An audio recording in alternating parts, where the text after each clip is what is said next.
Salut à tous!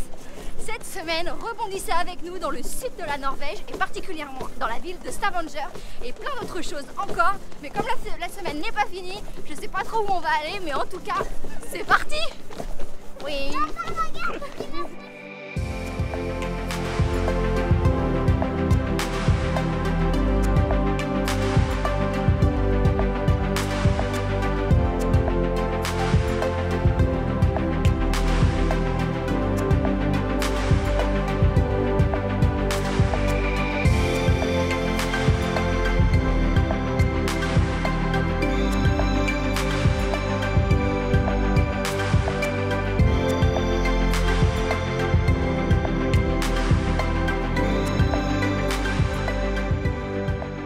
Actuellement vers la ville de Oda, qui est la ville de départ de la randonnée de Trolltunga, une des randonnées les plus connues ici bien sûr, on en reparlera un petit peu plus tard.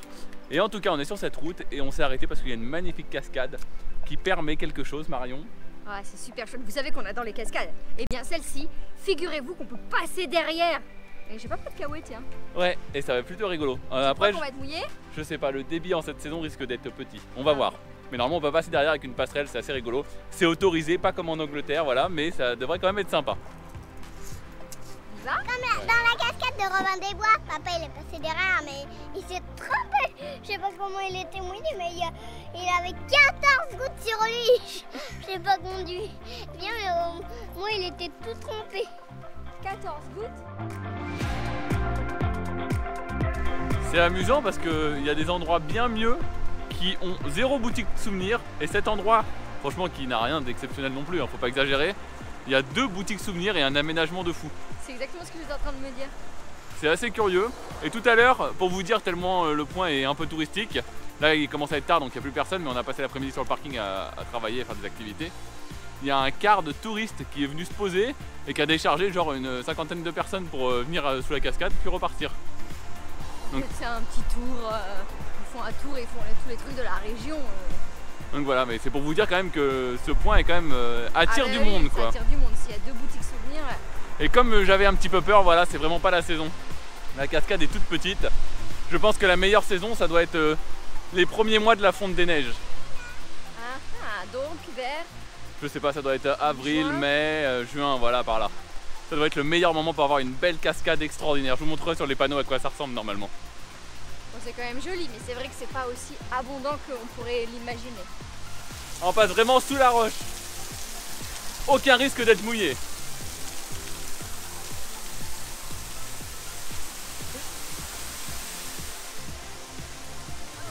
Joli.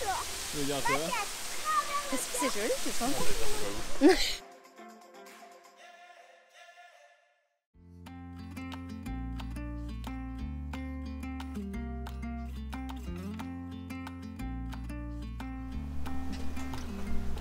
Si tu veux, tu peux la remettre non, de la terre et puis de l'eau. De la terre et de l'eau? Ah, pour la fleur? La petite fleur que tu m'as offert. Regarde. Je la mettre dans un petit verre alors? Oui. Aujourd'hui, on est avec Marcus, qui est plus ou moins un ami de Lise et Bastien qu'on a croisé sur la route. Enfin, vu qu'on n'était pas loin, voilà, on s'est croisés. C'était très sympa et on se retrouve au petit lac. On est déjà venu ce matin avec Marion en fait.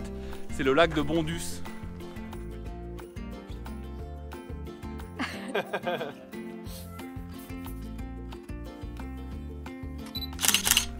Je vous mettrai aussi sur la carte. Ce lac est magnifique, voilà.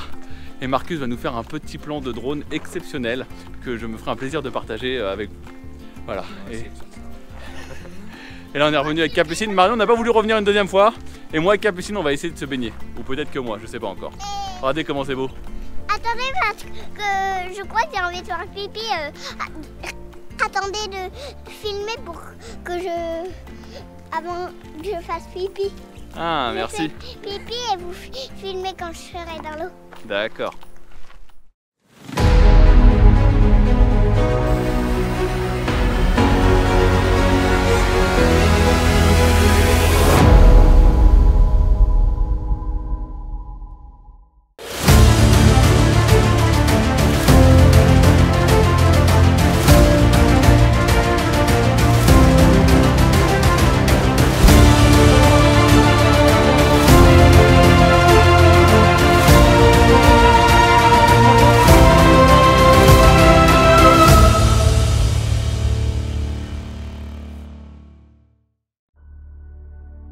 C'était super sympa, en plus j'ai eu la chance parce que Marcus il était là, il a pu me filmer un petit peu.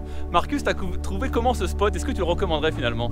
Ouais, franchement le petit lac il est archi stylé, il est archi beau, il y a l'eau qui est super calme, donc du coup ça fait un petit effet miroir sympa. Et on a fait des petits plans sympas et on va rentrer, on va checker tout ça. Et à mon avis ça va être sympa, même on t'a vu d'ailleurs dans l'eau. Il y a une barque et aussi il y a une barque. Merci Capucine. Et voilà, Clément, dans l'eau. Quand même sur de l'eau de la fonte de glacier. Mais apparemment c'est pas un problème, tout va bien. Aujourd'hui, on se trouve dans la ville de Oda. Voilà, on est en train de faire un petit peu de skatepark avec Capucine. Et il faut savoir qu'en fait cette ville, c'est le point de départ, enfin c'est le point de départ en autobus, parce que pour y aller en voiture c'est une galère, de la randonnée célébrissime de Norvège qui est Trolltunga, voilà. Je pense que c'est la randonnée la plus connue que tout le monde connaît. Je voulais la faire, mais il faut savoir que le parking accessible en camping-car qui se trouve à Tisdal, donc juste la ville juste après à côté, il reste 38 km à faire à pied. Donc autant dire que c'est une galère monumentale, donc j'ai trop la flemme. Et pour aller au parking numéro 2, il faut y aller seulement en voiture, et enfin un véhicule de moins de 5,20 m, donc pas beaucoup de monde. Donc voilà, donc j'ai un peu abandonné l'idée, mais même de deuxième parking il reste environ 27 km, 10 heures de randonnée, un truc comme ça. Enfin j'aurais bien voulu le faire pour le principe, mais bon tant pis, c'est pas grave. Parce que sinon il faut prendre un ville depuis la ville où on est de Oda, mais le bus il part genre à 6 h du matin. Il coûte un truc comme 60 €. Enfin voilà, c'est vraiment le truc un peu trop touristique et un peu trop compliqué pour y aller. Et surtout qu'une fois là-haut, je vous mets une petite photo d'une personne que j'ai dans mon contact qui l'a fait. Et c'est la queue, c'est la Chine, il y a du monde de ouf, donc voilà. Donc, on abandonne l'idée et voilà, on s'est un petit peu... on a fait un petit peu d'eau, un petit peu des courses dans Oda, nous c'est tout. Et pas grand chose sur cette ville. Et il faut savoir que cette ville elle a été utilisée pour la série Netflix Ragnarok. Et l'école où on est là-bas, il y a le bâtiment là-bas qui est le bâtiment principal de leur école apparemment. Tout ce que je vous dis, je l'ai vu uniquement dans la bande-annonce parce que je n'ai pas vu cette série Netflix. Là le stade, on le voit aussi dans la bande-annonce. Et le bâtiment qui est derrière moi, on le voit aussi dans la bande-annonce. Et on voit les montagnes et tout. Et en fait cette série, c'est une série un peu de super-héros. Voilà, je ne l'ai pas vue, mais si vous la voyez, je pense que vous apprécierez beaucoup de voir un petit peu ces lieux. Parce que c'est très sympa. Il y a aussi un restaurant au centre-ville où on est passé hier, j'ai juste filmé rapidement. Mais ça je l'ai pas vu, je l'ai trouvé sur internet vite fait. C'est sympa non? Bon, on va pas trop faire de photos avec Marion parce que ça c'est pas un truc qui nous parle comme on l'a pas vu. Moi je suis le kangourou et toi t'es l'écureuil, donc le kangourou il doit essayer d'attraper l'écureuil.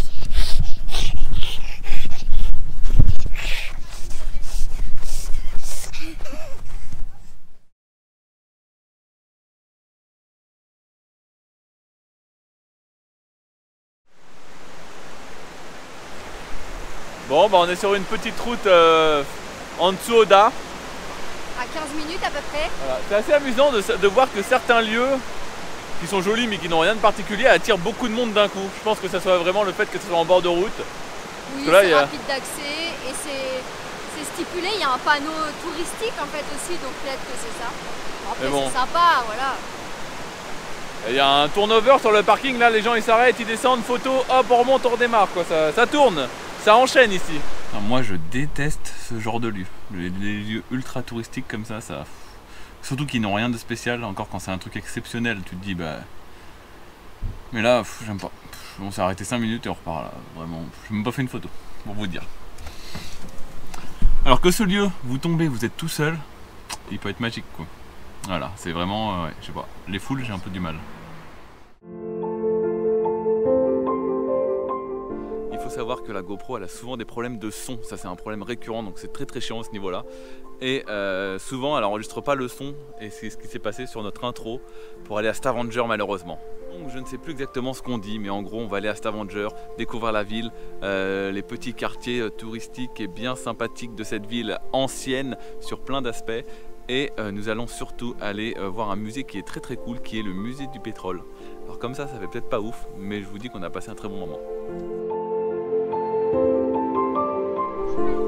Bon, première petite rue que Marion nous fait découvrir, une petite vieille rue. Marion, t'as quelque chose à dire dessus ou pas? Non, pas spécialement, c'est une vieille rue. Voilà. Bon, on est arrivé au centre-ville, au port avec Marion. le coin touristique, voilà, le cœur de la ville finalement, un petit peu au niveau sympathie. Et on voulait chercher un petit resto. Et tous les restos qu'on trouve n'ouvrent pas avant 13, 14, 15, 16 heures. C'est fou, il est midi et on ne trouve pas de restaurant où manger. Si, il y en a 2-3, mais il y en a beaucoup qui ouvrent vers 16 h. Genre Burger King, il est ouvert lui. Oui, McDo aussi, mais on voulait un truc un peu sympa. Et voilà, c'est assez bizarre d'ouvrir son resto à 15 ou 16 heures, je trouve. Et il faut savoir que très régulièrement, on croise des gens qui mangent vers 16, 17 h. Ici, je crois qu'ils ont faim tôt parce qu'ils font vraiment des petites collations, quoi. Voilà. Donc voilà, donc on va essayer de se trouver un petit truc, mais ça risque d'être un truc peu typique finalement, parce que tout est fermé. Papa, regardez! Là! C'est quoi? Une énorme griffe. Bonjour. Regardez, c'est une petite couronne. Bon bah du coup on se retrouve au Burger King, voilà, on mange vite fait et on vous emmène pour la suite. On continue de se balader un petit peu dans le centre-ville, on se dirige vers notre super musée. Et il faut savoir que c'est une des premières villes que je trouve vraiment sympa, avec plein de petites boutiques, un centre-ville, un vieux centre-ville mais qui est vraiment grand. C'est mignon, c'est pavé. Oui mais il n'y a pas qu'une rue, c'est ça que je voulais dire en fait, oui. C'est vraiment grand quoi, il y a vraiment de quoi se balader longtemps quoi. Et elle est vraiment sympa, l'ancienne ville est très grande.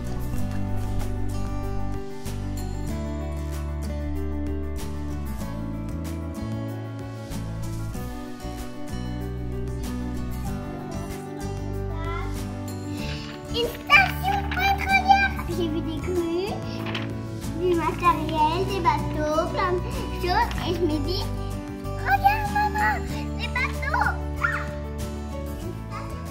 Du coup, on a décidé d'aller visiter le musée du pétrole, mais c'est pas comme ça au hasard, c'est parce qu'en fait, il faut savoir qu'au large de Stavanger, les Norvégiens ont trouvé une source de pétrole il y a à peu près 20 ans. Et du coup, ils sont grave bien maintenant avec leur petit pétrole. Et du coup, comme c'est au large de Stavanger, c'est ici qu'ils ont mis le musée. Et c'est hyper intéressant, il y a des reproductions là-bas, il y a des reproductions de plateformes pétrolières. On peut être comme, il y a de la brume et tout, il y a vraiment un truc d'immersion. Donc on a hâte de découvrir ça et en attendant, on découvre tout ça parce qu'on ne connaît pas du tout le pétrole. Et Capucine est très enthousiaste, on lui a fait regarder un petit reportage pour savoir ce que c'était que le pétrole. Et maintenant, elle est aux petits oignons. Ouais, aux petits oignons. Et c'est super intéressant parce que ça va nous permettre de mieux comprendre des films tels que Armageddon ou Deepwater par exemple. C'est pas super sympa ça? Oui, c'est vrai, ce sont deux super films dans le milieu pétrolier. Et regardez, juste derrière moi il y a des cloches pour aller sous la mer en fait, où on voit l'eau en dessous de nous, un peu comme dans Abyss. Voilà, ça me rappelle énormément le film Abyss, ce genre de cloche. Ah oui, c'est un classique. Abyss, un classique. Un peu vieillot mais... Ouais, c'est pas une station pétrolière dans Abyss, hein. C'est une station d'exploration. Regardez, c'est trop drôle, on est dans une capsule de sauvetage. C'est sympa, non? 28 personnes pouvaient être évacuées. Il y avait un gouvernail ici et là-bas, et là il y a un petit moteur. Ouh, ça fait peur, hein?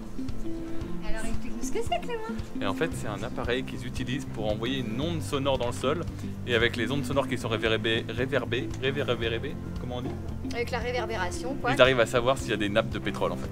Et voilà, intéressant.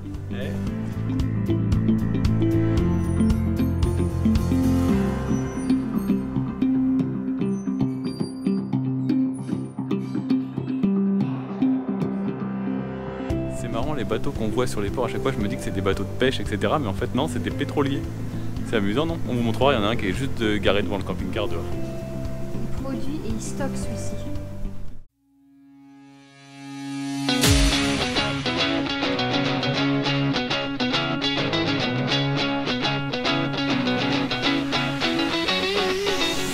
Regardez comment c'est sympa.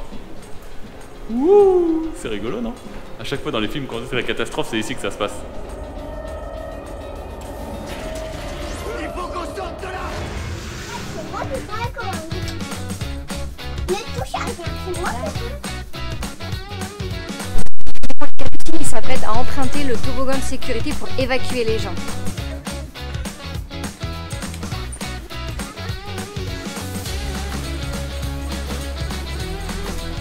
Ce musée, il est vraiment très sympa, il est très ludique, il y a plein d'appareils. Voilà, si vous aimez le côté industriel, c'est trop sympa, je trouve. On peut essayer plein de choses en plus, c'est trop, moi j'aime trop. Le genre de petit musée ludique là comme ça me plaît toujours énormément.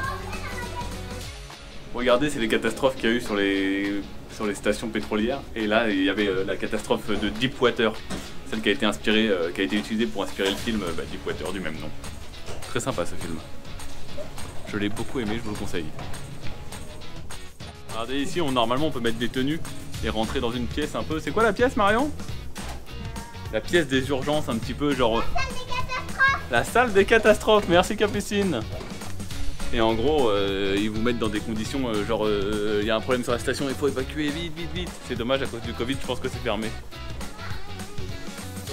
Regardez, c'est une pipeline de gaz. Et c'est comme ça qu'ils distribuent du gaz à travers toute l'Europe. C'est dingue. C'est énorme. Et ça nous explique qu'il y a un revêtement à l'intérieur, à l'extérieur, il y a du béton armé, tout ça, tout ça. Voilà, c'est hyper intéressant.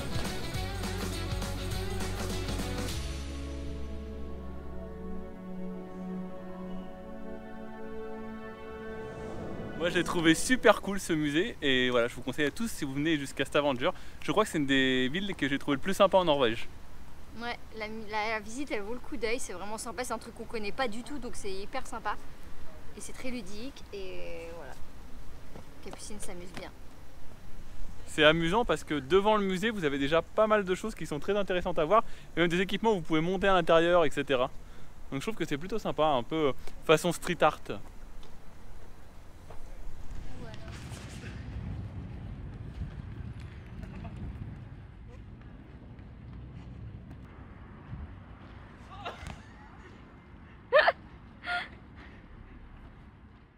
Bon, si vous êtes arrivé jusqu'à là, j'imagine que vous avez passé un bon moment avec nous. Donc voilà, je vous invite à vous abonner, le petit like, éventuellement à utiliser ce sublime nouveau bouton merci qui nous soutient. La semaine prochaine, nous partirons à la découverte de Pulpilrock, voilà, Prehistókelen, je crois qu'on dit en norvégien.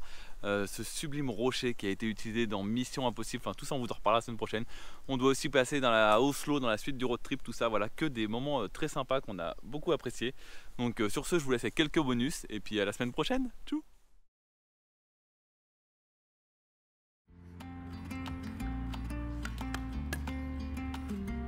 Allez mon Capucine!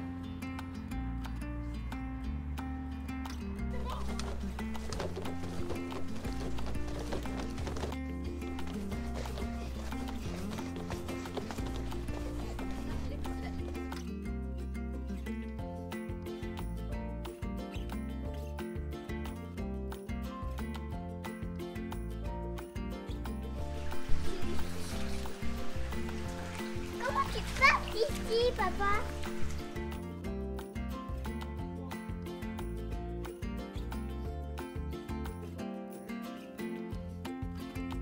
Ça va Capucine, tu pilotes? Vas-y tourne!